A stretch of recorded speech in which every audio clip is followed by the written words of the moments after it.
હરે કૃષ્ણ. એક જે વિડીયો મારા એક પ્રવચનનો વાયરલ થઈ રહ્યો છે અને જેમાં થોડી ગેરસમજ ઊભી થઈ છે કે જે પણ સ્ટેટમેન્ટ મારા દ્વારા આપવામાં આવ્યું છે એ દીકરીઓ ઉપર જે અત્યાચારો થઈ રહ્યા છે એમની સુરક્ષા થતી નથી, એમને ન્યાય મળતો નથી, એના લઈને છે.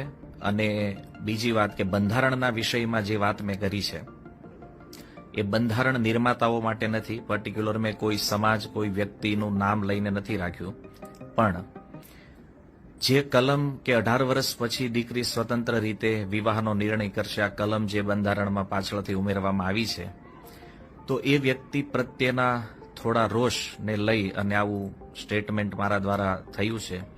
પણ આની પાછળ અમારો કોઈ ખરાબ હેતુ, કોઈ ખરાબ ભાવ નથી કોઈ વ્યક્તિ પ્રત્યે કે કોઈના પ્રત્યે. છતાં કોઈની પણ લાગણી દુભાણી છે અને આમાં કોઈને એવું લાગે છે કે આ બરાબર નથી, તો હૃદયથી આપ સર્વની ક્ષમા યાચના છે. હરે કૃષ્ણ.